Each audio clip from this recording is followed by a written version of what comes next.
Hello everybody, good morning and welcome to the United Stand. This is your latest Manchester United news and transfer news, and I just want to say before I start, we're going to be talking about Solskjaer's need to sell to buy, the potential of transfer swaps, James Cooper from Sky Sports giving an update on what's going on with Manchester United in his opinion. But Man City may have a Champions League final on Saturday, but you'll never have one of these. A real treble. Anyway, let's get on with it. Let's get on with the show. Hope you're all doing well. Yes, hope you're all doing very well as well. We're going to start. Look, big game tomorrow. Very excited about the game tomorrow. I'm sure everyone is excited about it. And, you know, Flex is over in Gdansk. They've landed this morning. So we'll have some content coming up for you over the next couple of days there. Some of the players have been talking. Bruno and Luke Shaw will be giving you their quotes in a minute, talking about the season, quite honestly, and, you know, what winning this trophy would be about. But we've also got these comments from James Cooper, who's been on the show before. I'm sure you see him all the time on Sky Sports, Manchester United correspondent, speaking about United's transfer summer, really. And I think that it's very important to, whilst, look, I saw Gary Neville's tweet last night where he said, what was it, Varane, Kane and Sancho equals title. I'm sorry, Gary, I think you talk a lot of sense, but I think you're talking nonsense there. You can't win a title as Bagel FC. Like, Kane, Sancho and Varane. Mate, have you been watching our midfield this year? I mean, we're not winning a title with McFred, so we're not winning a title. It's as simple as that. Take Kane out, Sancho, Varane, Rice, we can challenge for a title. But, you know, to do that, you're talking 150 million. Where's this 150 million coming from? And I think this is what James Cooper was talking about on Sky Sports. Manchester United, they have got the money to invest this summer. They have got money to invest. There's no doubt about that. But we are in a very difficult situation financially in the football world. I don't think we're going to see Manchester United buy Sancho for 75, buy Varane for 50, and then go and get Declan Rice for about 60. You know, you're talking, you know, north of 150 million quid there. We can't do that in the sense that we can't write those checks without selling players, without, you know, removing, doing player swaps. And I think that's the really interesting thing. So we'll talk about that. I do want to talk about that a little bit later in the show. Transfer swaps, first mentioned by Fabrizio Romano as a viable thing. I mean, look, player swaps is something we've been doing for 30 years. Championship Manager, Sensible Soccer, FIFA, Pro Evo, whatever. Transfer swaps are well known to us football fans, but in the real world of football, it doesn't really happen that much. And it was a year ago when Romano was on this show and he said, watch out for that sort of thing. It didn't really happen that last summer. There was a couple of swap deals, but it didn't really happen. Is this going to be the summer of it? And if it's going to be for Man United, what can we do? Well, James Cooper certainly mentions this. He says that it could be that Manchester United player swaps give Solskjaer more flexibility in the transfer market. And this is the thing. This is the thing, really, isn't it? If you do not have £150 million to buy those three players that you want, but you do have players within your squad that are utilisable in relation to player swaps, then those things can be done. Now, we're taking a massive leap of faith here, and James Cooper has said this for Sky, that, you know, player swaps gives Man United that flexibility in the transfer market, that you could get a Sancho, a Varane and another good player if you utilise your player swaps properly. But the leap of faith is, our board doesn't do normal transfers well without doing player swaps well. So, look, I can think of players, and I've written a list down myself of United players that we could swap and get good deals for, and we'll go through that in a little bit. But ultimately, it takes a lot of ingenuity and it takes a lot of planning to be able to do that. I don't know whether United can do that going into this transfer window where we know we want a centre-back. And James Cooper says, look, Manchester United have wanted a centre-back for a long time. This should be the summer where that issue is addressed. They want a top-class centre-back to play next to Harry Maguire. They've wanted it for a while, and this summer is the summer to do that. But we already know Botman, Varane, Koundé, Ben White, Torres. That's 5 straight away that we've been linked to quite strongly. And we haven't homed in on which one we want. So, you know, my fear with United is that how can you expect us to do player swaps when we can't even figure out the player that we actually want at the moment? So We will see how that develops out. James also was talking about. I do want to come back to the player swap thing because I think it's really important. But also just to make sure I cover everything that James Cooper said.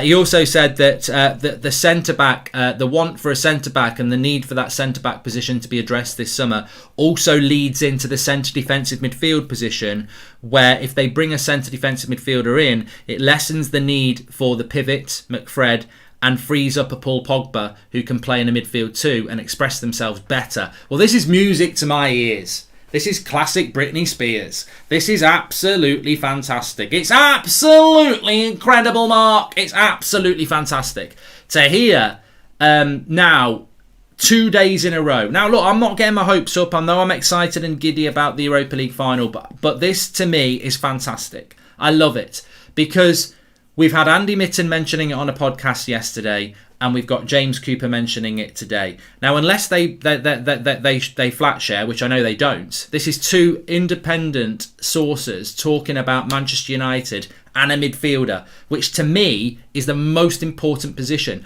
You know, I spoke about Gary Neville saying that if you get Varane, Sancho, and Kane, you win a title. I don't think you do. You've got to have a midfielder. The signing that would make me most excited this summer will be a centre defensive midfielder. It doesn't need to be Declan Rice. It doesn't need to be Ndidi.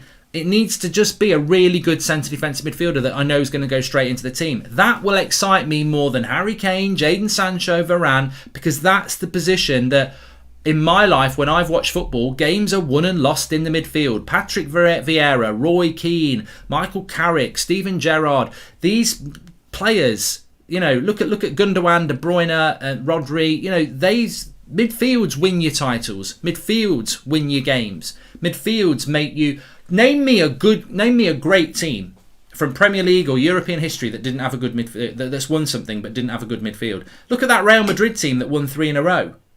Well, we all know why. They had really good players like Ronaldo and they had good defenders, but look at their bloody midfield three. Midfield is the position that I am absolutely adamant. That's the signing that's going to get me excited. If we buy Sancho and a centre-back, I'll be like, yeah, that's fine, but I'm still terrified of that midfield. And I will say that at the start of next season. If we buy Sancho and Varane, I'll say they're good signings, but I'll still say it at the start of next season. I still don't think we can win a title with the midfield that we've got. So midfield is the position that I want to see. And the fact that James Cooper is now saying it and saying that, look, Man United, a CDM, is a player that lessens the need for this double pivot. And what he means by the double pivot is this defensive shield of McFred that we sit in front of our centre-backs. And, you know, then you've got to play Pogba on the wing and you can't pick Van der Beek.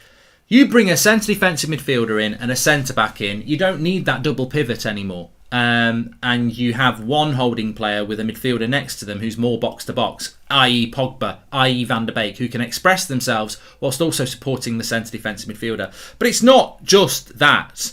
And I've got to say, it's not just that. If you bought Declan Rice but you've still got Lindelof and Maguire, you've still got problems. You do need the centre-back to push the higher line up as well. I mean, if you've got Varane and Maguire, and then Varane's first game at Old Trafford, he's got McFred in front of him, he's going to tap Harry Maguire on the shoulder and go, Why? Maybe just speak a bit French. Why? And Maguire's going to go, well, I used to have Lindelof next to me and we had no pace. So we used to get these two lads to sit in front of us. They can't do much else. But I'm not from Leeds. I don't know why I'm talking like I am. But, we don't need this anymore. You don't. If you've got Varane and Maguire, you don't need two holding midfielders. You need one, and then therefore, if you need somebody who can do that role, so you need to buy one, and then you put Van der Beek or Pogba next to them, and suddenly the team transforms. It's very exciting, but we've got to buy that player. Will Fish on fire? Your attack is terrified, says Lil. Okay. Sorry for the accents there. I tried to bring a bit of drama to it, and probably ended up with a bit of comedy. But I think that a centre-back and a CDM go together like they go together like bam. No, I'm not going to do Grease. It's going to go everyone's head, quite literally. But I think that the centre-back and the CDM revolutionises that side. And it's interesting that James Cooper of Sky Sports, who's a Manchester United correspondent, who's very close to the club, is coming out with things that you come out with. You know, he literally said United need the centre-back next to Harry Maguire, which addresses an issue that they've had for a long time, And he then said, which leads into a centre defensive midfielder, which means they don't have to play two CDMs, and then they can free up Pogba or someone next to him. So that is encouraging, because if that's coming from James Cooper and he's had a chat with someone at United, or, you know, it's basically what you've been saying on this channel for a long, long time. The centre-back and the CDM revolutionises the side. It pushes the defence further forward. It allows a Pogba to play in the midfield, or a Van der Beek with a proper CDM next to them. It takes us back where we were a year ago, where we had Matic and Pogba in the midfield, and it worked really well because Matic is a CDM. But even a year ago, we didn't have the centre-back. We still had Lindelof and Maguire. So, it's interesting how that might develop out. James Cooper on Sky also talking about Jadon Sancho, saying that obviously Man United are huge admirers of Jadon Sancho, as is Ole Gunnar Solskjaer. I mean, on Jadon Sancho, look, I'm never going to say it's going to happen. I don't know why I look like I've got wings here. Let me just do this up. I don't like it.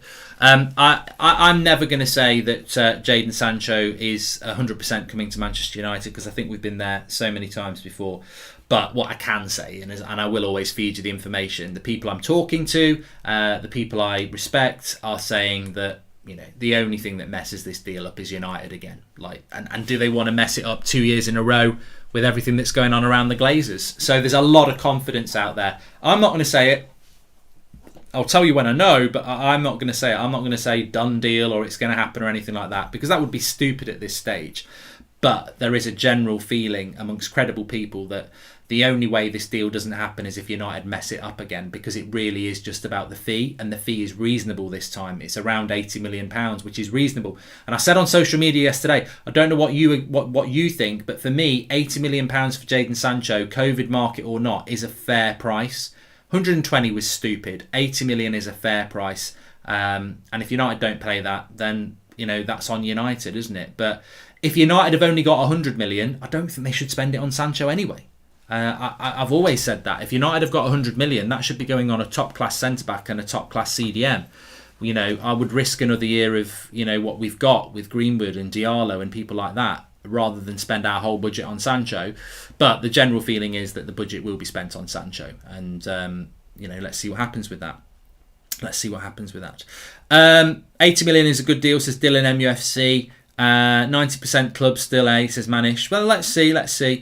We should check out Paulina from Sporting, says Orison. And Mark, if Ollie gets 200 million to spend in the summer, we get Kane, Varane and Sancho, while putting in Martial and Lingard, maybe even Bay as part of the next deals we can then challenge. Kane, Varane and Sancho, Fred the Red. I'm sorry, I know Gary Neville said it, but if you think that Kane, Varane and Sancho are going to win as a title, then I don't really think that you've been watching United. I can't understand how people think that. It just sounds the sort of thing like Real Madrid used to do in the early noughties, and they didn't win Champions Leagues. Like, you've got to build a team. Like, Varane's a good centre-back, Kane's a good striker, and Sancho's a good winger, but what are you going to do in your midfield? We haven't got a centre defensive midfielder. We're playing two players there, and they still can't do the job of one person. We haven't got one. You cannot win a title without a centre defensive midfielder, and we haven't actually got one. So it doesn't matter who you buy. You know, you can buy the best centre-backs in the world, the best strikers in the world, but football doesn't work like that. There are no teams in history that haven't won things without a good midfield, and we haven't got a midfield. So it amazes me that these so-called experts are sat there saying, get Varane, get Sancho and get Kane and you win a title. You don't win a title, because if you've watched United, we haven't got a midfield. It's not a joke. It's not a theory. It's not an opinion. It's a fact. We haven't got a centre defensive midfielder. So how are we going to be in a better position next season when we haven't got a centre defensive midfielder? It's the biggest hole I've ever seen in a United side. And some people just want to ignore it. We'd be fine with McFred. There's no creativity in the midfield with McFred. They cannot transition the ball from back to front anywhere near a team like Brighton can. And yet people think we can win a title with them as long as we surround them with jewels. You've got to have a midfield, and we haven't got one at this moment in time. Ruben Neves is available for 35 million. Should we sign him, says Bryce. I know a lot of you do like Ruben Neves, but for me, I think there's better to do. We need to sign Ronaldo and Kane, don't need defence, says Daniel Hill. Okay. Mark, I'm from Warsaw, says Jahid. Don't worry about it. And welcome to the Members Club, Akil. And just a thought, next season, what if Ollie is looking to play a 4-3-3 with a CDM, Pogba and Bruno? Do you think this will work or not? If we buy a CDM, MG, we can play a 4-3-3. But we've got to buy a centre defensive midfielder. And that's what we need to do. Hi Mark, today is my son's birthday. Jaskaran, can you wish him please? Looking forward, big game to come on tomorrow, says Man United News Now. Happy birthday to your son. Hope you have a good day with your family and friends, whatever you're doing. But let's talk about this. Let me just talk about this swap thing. I want to talk about this. It's really important. And then we'll talk about what Luke Shaw and Bruno have spoken about. So, yeah, James Cooper was talking about Manchester United will need to sell to buy equals wages and fee. And basically, United are going to have to sell to buy. Let's not be pretentious about this. We will have to sell to buy. Not in the sense that we can... look, this is my theory. United could go and buy Jadon Sancho tomorrow for £80 million and then the money's gone. I think United have got about 80 million quid to spend. Right, that's your money. Anything else, you've got to generate yourself. And I think that's what's going to happen. Maybe 100. So if we've got 80 to 100 million pounds to spend and that's it, and then it's gone, then how do you buy anybody else other than a Jadon Sancho or a whoever, right? You've got to sell to buy. And sell to buy means not just selling players, it's removing players on the wage bill. Because, you know, Phil Jones is on about 80, 100 grand a week. Romero's on that. Rojo was on that. Lingard's on that. Mata's on 140k. Matic must be around that. Pereira's on about 80k. Delo must be on about 50, 60k. There's a lot of players on a lot of money at United that shouldn't be here anymore that we can free up wages for. And there's a lot of players at the club that we can generate money for. So, you know, James Cooper saying that United are going to have to generate funds through wages reduction and selling players is absolutely correct. But he also goes on to say that player swaps could give Ole Gunnar Solskjaer the flexibility in the market that he needs. So I believe that United have got enough money to buy one marquee signing, whoever that is. And not Harry Kane for 150 million. I'm talking about 80 million quid. One player, and then the rest of it we're going to have to generate. Now, people will start talking about swap deals, and you know it is interesting. We've got two goalkeepers. One of them needs to go, and they're both valuable. You've got Jesse Lingard, who's had a brilliant 6 months. He's valuable, and we should be moving him on. Potentially Paul Pogba this summer, although I don't think that's possible because I think he'll run his contract down. So United do have some manoeuvrability. Some people would even say you've got someone like Anthony Martial. But what can we realistically do? I put this on my Twitter account today. You know, we talk about swap deals, but what can United realistically do? And the one that came out the most, and Dan just says, if we all buy Sancho, I'm worried we will struggle to even finish fourth, says Dan Golding, if we only buy Sancho. The one that came out the most popular, I must say, was Henderson and Martial for Harry Kane. That came out quite popular because I'm not following Spurs at the moment, but apparently they would like a goalkeeper, and Dean Henderson would be a good goalkeeper for them, and a striker obviously for Harry Kane would be Anthony Martial. You know, on the face of it, Martial and Henderson for Harry Kane, would I do that deal? Well, yeah, of course I would, because we need one of our goalkeepers to go, and we need... You know, if you get Harry Kane, you probably don't need Anthony Martial because you've got Edison Cavani at the club. Having said that, Kane and Sancho isn't enough, you know. So I've just given up my two big assets in a swap deal to get a striker that I don't necessarily do need. I still haven't got... What I'm trying to say is if you spend the £80 million on Sancho and then you swap Henderson and Martial for Kane, I've got a world-class striker and I've got a world-class winger, but I've got no centre-back and I've got no CDM. I still think we're going to have the problems of this season. So, you know, you've got to think about how you use your assets. Would it not be better if Martial decided he was going to go, that he went to Sevilla and you brought Koundé back? Or, you know, maybe, and I don't think Madrid would want him, so I don't think we can do anything with them. With Henderson, would it not be better to do something with maybe Dortmund and Sancho? You know, creativity with these players. But it's very, very difficult to just say, oh, let's give Spurs Henderson and Martial for Kane. Harry Kane's on 200k a week. Henderson's on 140 and Martial's on 250. So that's nearly 400k a week in wages that Spurs will have to pay. That's double what they pay Harry Kane. I don't think they're going to like that. I don't think they're going to like that sort of a swap deal. Because and also on top of that, we'll give you Martial and we'll give you Henderson plus 60 million for Kane. And then, so they're going to get 60 million, but they're going to have to pay 400k a week in wages. I don't think Spurs are going to do that. Mark, I think we need to look at Ollie. We have world-class midfielders, Van der Beek, Paul and Bruno. It's got to be two of them and either Fred or McTominay, says Finlay O'Connor. Well, hopefully that will happen tomorrow.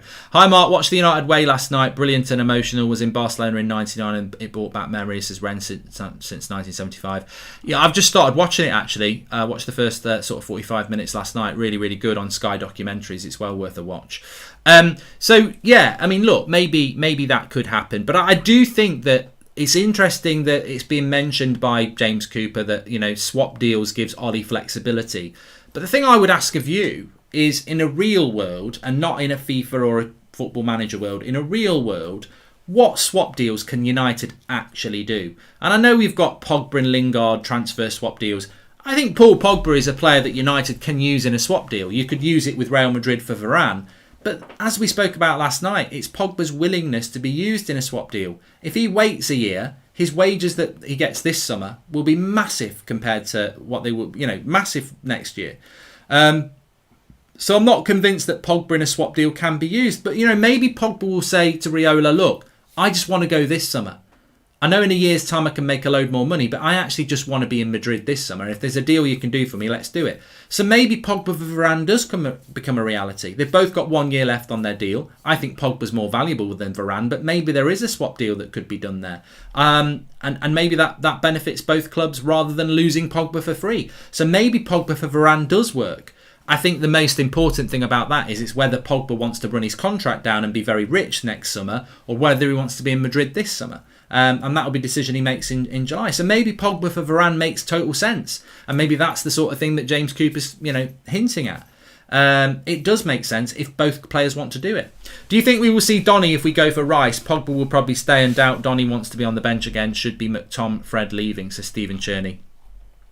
I think if Manchester United did manage to bring Declan Rice in, I don't think Paul Pogba will be at Man United in a year's time. So I don't really see why Van der Beek has to go.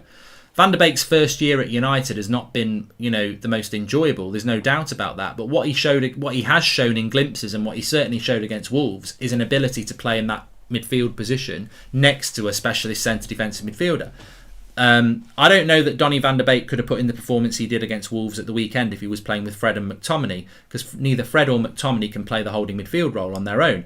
Matic did, and it freed up Donny to be a little bit more expressive in the sort of box-to-box role. So I think Donny with a CDM would work absolutely fine. And so I don't think Donny will go. In fact, I think Donny will be at the club longer than Pogba. And I don't think that's a reach. And I don't think that's controversial. I think Van der Beek will be at this club longer than Paul Pogba. Not in the sense of he'll be here for 4 or 5 years, but I think that Pogba will leave this club before Van der Beek does, because I think Pogba will be gone in the next year. So yeah, I mean, look, yeah, Pogba for Varane could happen. I don't see Henderson and Martial for Kane happening at all because of the wages, and I think it's a very complex deal to do. You might see a Martial and Kane happen. You might see that happen, but United would still have to give Spurs 100 million.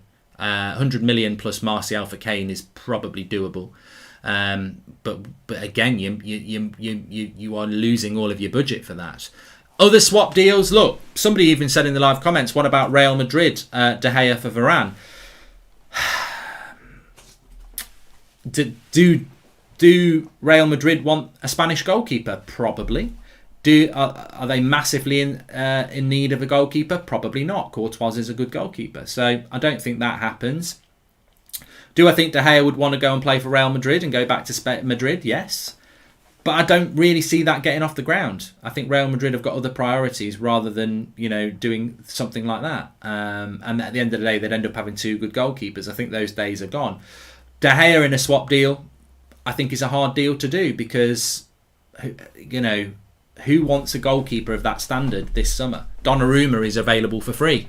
So I don't think that a swap deal for De Gea is easy to do. I think Henderson is an easier deal to do because of his wages. So, but where Henderson can go, is a tough one. Martial, as I said, maybe Sevilla for Koundé, I don't know. And obviously Jesse Lingard. I suppose Jesse Lingard is probably the one player that I think you can do in a swap deal. But I personally think that for one, and everyone's going to say Lingard for Rice. West Ham want 60, 70 million for Declan Rice. So you'd still have to give them 50 million plus Jesse Lingard. And does Lingard want to go to West Ham when West Ham haven't got Declan Rice in it? I think Jesse Lingard can go and play for a Champions League club. I think Jesse Lingard could go to Leicester. So, then you start getting into speculation stuff like, Leicester want Dan James as well. Dan James and Lingard, and let's have Ndidi. So I think that swap deals are very exciting, but the minute you start delving into them is the minute you realise just how difficult they are to do.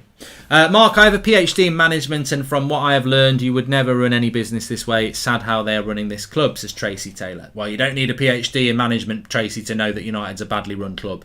Sancho centre-back with a CDM through sales or swaps would be most probable this window, in my opinion. Kane is hard to refuse, but if we get Haaland next summer for his release clause and sell Martial, that's acceptable, says Akil. Had a nightmare last night. I was in a room and you walked in saying you would show me how to use Manscaped. Well, that would never happen, Galactic, so it's definitely a nightmare. And Gary also said he believes Ollie will be back this summer. Does he know something we don't know, says Shalandra. I'll come back to that. Two good points. Mark, what's your take on Dan James? Do you think he will come good on the long run for United as a squad player? No, I don't, Vivian. I don't think he's good enough for United. Twan Sebian Lingard plus 30 million for Grealish, says Kyle Macaulay. I mean, that's an interesting outside of the box thought, but again, I don't know whether Lingard would want to go to Villa, but I think that's an interesting one. Just on Dan James, I don't believe that Dan James is of the quality for Manchester United. I really don't. I think when you've got people like Hannibal and Ahmad and Shoretire coming through, I think Dan James is blocking those players off. And in the time that Dan James has been at this club, and I know it's only 2 years, I haven't seen a major development. He's a quick, direct player who can put a cross in and score a goal. I don't see any more development as a top 4 player. So it's ruthless, I agree, but I wouldn't even put him on the bench anymore. He's certainly not a starter, and I think even on the bench he takes up a player's position who's coming through, and we've got a lot of attacking talent coming through. So I would cash in on Dan James this summer. I'd be surprised if we don't. Just wanted to ask, Gary also said he believes Ollie will be backed in this summer. I don't want to gloss over that. Manchester United will invest this summer. Clip it. Man United will invest this summer. The thing is, it's how you measure being backed, and it's how you measure investment. For me, and it goes into another question I wanted to ask you, what's a good summer for Manchester United? In a transfer sense, and this has got nothing to do with not being Glazers out, I remain Glazers out like I have been for 16 years. I am Glazers out. I don't want them in charge of this football club.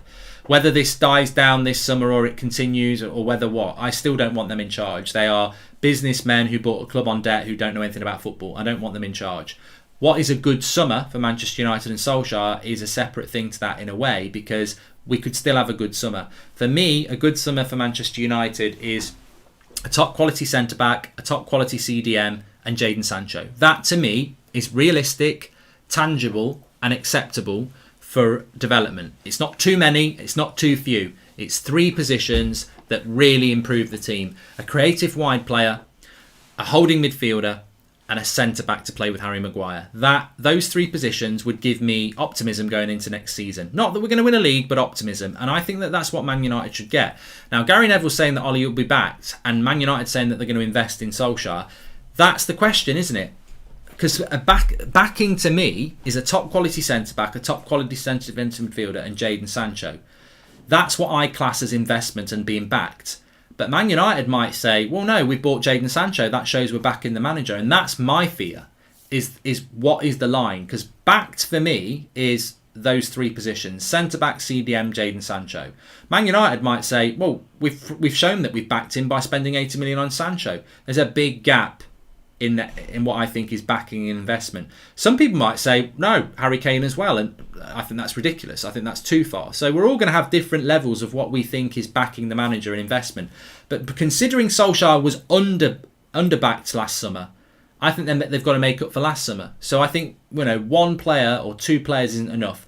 This team, to go to the next level, must have a top quality centre-back with Maguire, a top quality CDM in head of them, and a right-sided player. That is the backing that we need and the investment. So, yeah, I think United will back Solskjaer, and I think they will invest, but the level of that is key. I think they might try. I mean, look, the Glazers are money men. They'll try and sell the fact that Sancho on his own is investment. Hi, Mark. Do you think Shoretire Elanga could take the role Dan James has now when we sell him? Well, yeah, I do. But to be honest with you, I think Hannibal and Ahmed will take Dan James' role, really. Centre-back CDM and Sancho also investing in the stadium, says Vivian. And just as Sir Alex Ferguson said, attack wins you games, defence wins you titles. We need to invest in our CDM and centre-back, says Ryan. Yeah, we definitely do. Definitely do. But everyone's going to have a different assessment of what backing and investment is. And I think that for me, I don't know all of you individually, of course I don't. But I, as a Man United fan, will always get excited about Man United being linked to big players. Of course I will. I wonder what's going on there. They're just cleaning the windows. I will always get excited about Manchester United signing big players. Of course I will. But I think realism is important, and I think that the consistent theme here is that United need a centre-back, a CDM and a right winger. And even if you take that report from James Cooper on Sky, he's saying United need to address the centre-back situation, which then leads into a CDM, which means they don't have to play a double pivot, and United are admirers of Jadon Sancho. For me, centre-back, CDM and Sancho is sort of the line that's drawn in the sand this summer, and it's the line on which this summer will be judged. Not in relation to the Glazers. The Glazers need to go. That's set in stone. We know that. But in relation to Murtaugh, who's the new director of football, Fletcher, Solskjaer, the line that's drawn in the sand for me is centre-back, CDM, Sancho. Let's see what you do. I had a nightmare last night. McFred signed contract extensions. That might be a reality, Dave. Hi, Mark. You have 200 million to spend this transfer window. Rice goes to Chelsea. How do you spend the 200 million on players, says Humish? Well, 80 million on Sancho. 50 million on Varane or Koundé, which leaves me with 70 million for centre defensive midfielder. I actually won't need that full 70. I'll spend 50 and then I'll get Trippier in as a backup right back. So I could spend 200 million very, very comfortably. 50 million for a centre defensive midfielder, take your pick. Take your pick. There's plenty out there. Get your scouts doing some work and I'll decide. I'm not going to make a decision now. I mean, there's plenty of people I can think of, but Leicester have just picked up Samari for 24 million quid. There's good players out there with good scouting.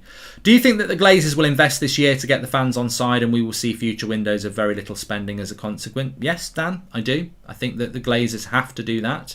They are money men. They want to make money. And if somebody said to them, look, if you spend £200 million this summer, you'll get the fans back on side. Next summer, spend nothing. The summer after that, spend nothing. And they'll forget.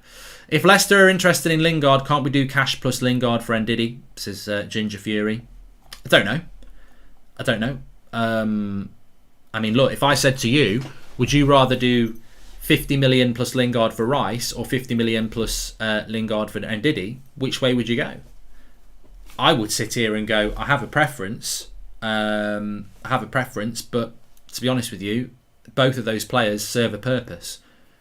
I ain't going to sit here and argue about it. I would do either of those deals. And I think Jesse Lingard would do the Leicester deal because they've got more chance of winning trophies. Great show. I watched the Harry Maguire interview on the Overlap on YouTube yesterday. I think he is a top centre-back. He just needs a good partner. I agree with that. Toga. I think Harry Maguire with the right centre-back next to him has the potential to go and do something. Not what Rio and Vidic did, but, maybe a Stammen Johnson. And they were very good. I think that Maguire's crying out for somebody to play next to him, really. Splitting the live comments between Ndidi and Rice. Let's just bring you some quotes from players, though. I mean, I'm not going to focus on what Harry Maguire spoke about because I'm sure most people have heard that. But Bruno Fernandes and Luke Shaw have been talking ahead of the final. Bruno said that it's clear to see that we're improving.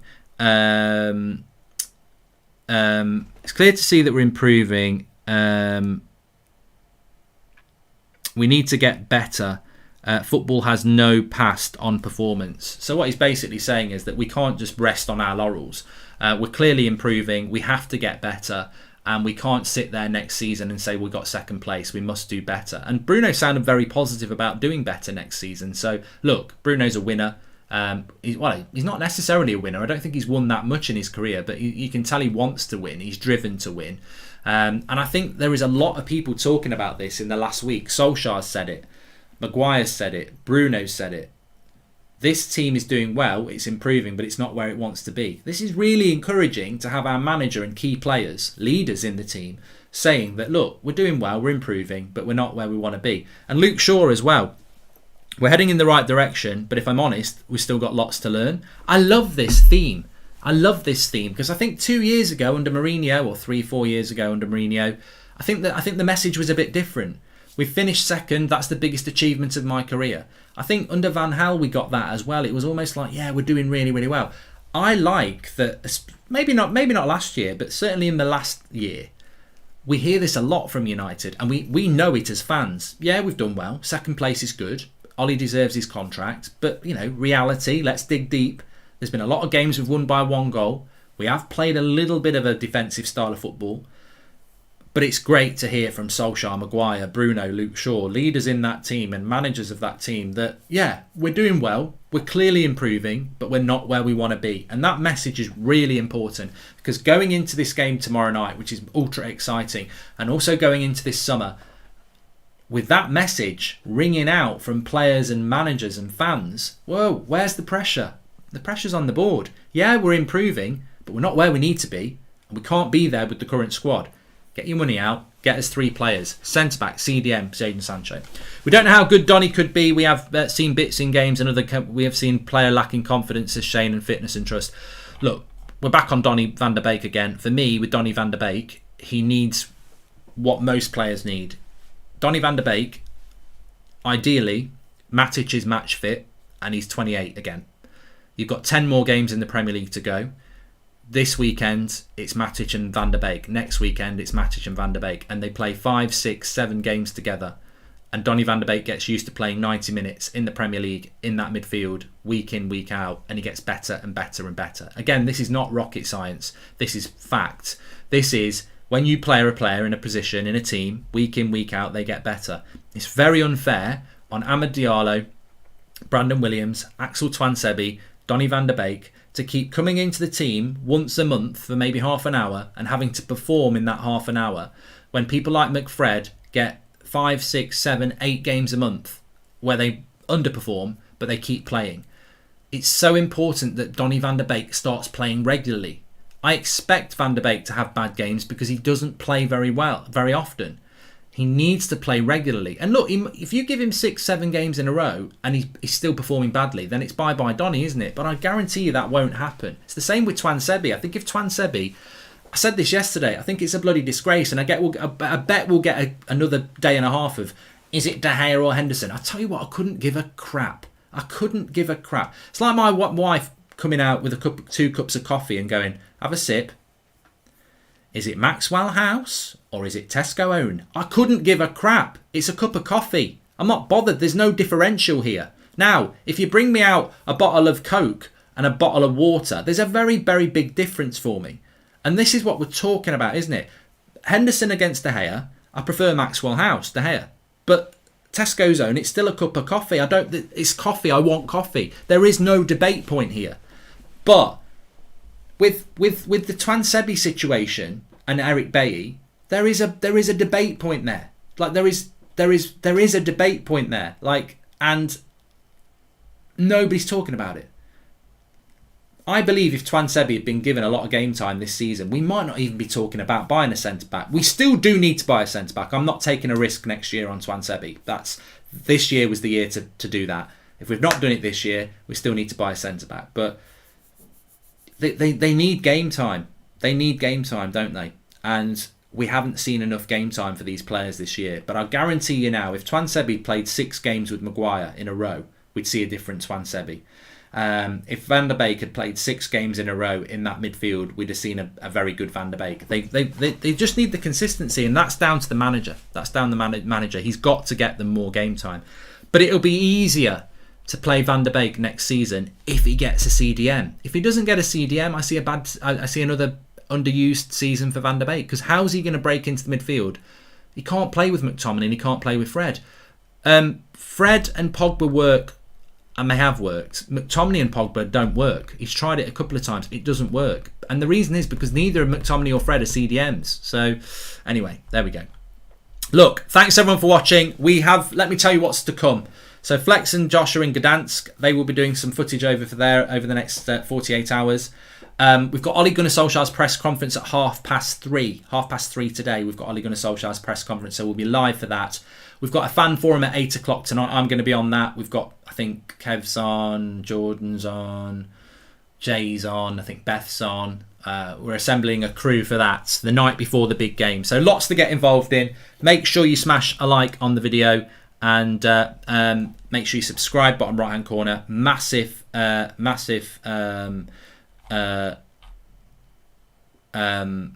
couple of days coming up. And if you want to check something else out, I've also picked my England team to win the Euros on That's Football, so give it a watch. We're also getting very close to 400k on that channel, so smash a like on the video, subscribe, check out That's Football, and I'll speak to you all soon.